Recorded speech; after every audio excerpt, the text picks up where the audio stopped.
Amen. Muli, samahan niyo po ako sa muling pag-awit sa Panginoon ng isa pang bagong awit. Ang pamagat po niya ay purihin ng Diyos. Sabi nga po sa Psalm 92 verse 2, "It is good to proclaim your unfailing love in the morning, your faithfulness in the evening."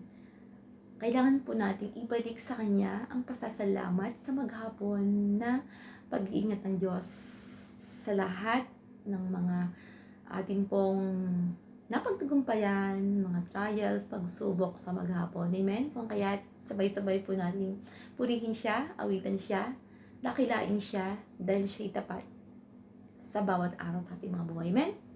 Tara, awitin natin ng Diyos.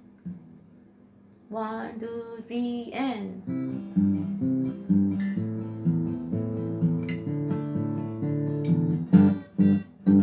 Purihin ang Diyos sa kabutihan niya, purihin ang Diyos sa katapatan niya, purihin luwal, hatiin, dakilain ang ngalan niya. Purihin ang Diyos sa kabutihan niya, purihin ang Diyos sa katapatan niya, purihin luwal, hatiin, dakilain ang ngalan niya. Sama-sama tayong lahat, awitan siya ng buong galak. Sa Diyos may katiyakan ang ating bukas. Sama-sama tayong lahat, awitan siya ng buong galak. Sa Diyos may katiyakan ang ating bukas. Purihin ang Diyos sa kabutihan niya, purihin ang Diyos sa katapatan niya, purihin luwal, hatiin, dakilain ang ngalan niya. Purihin ang Diyos sa kabutihan niya. Amen?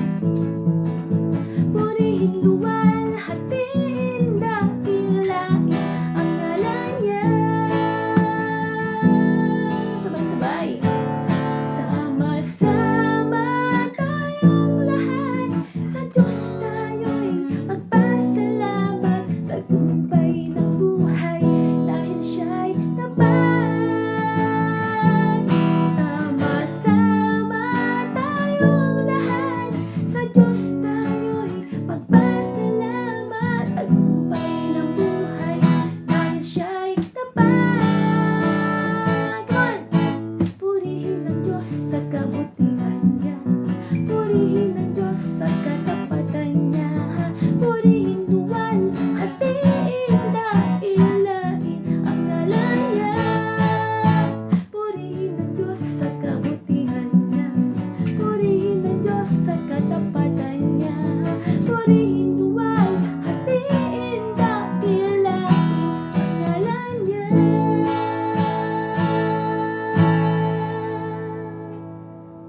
Amen. Napakasarap pong purihin ng Diyos dahil siya'y laging tapat sa ating mga buhay. So, salamat po sa inyong pagtangkilik sa channel na ito. Pagpalain po kayong lahat at samahan po kayo ng Panginoon. So, lagi po tayo mag-ingat sa bawat araw at ating pong purihin ng Diyos na buhay. God bless po sa lahat.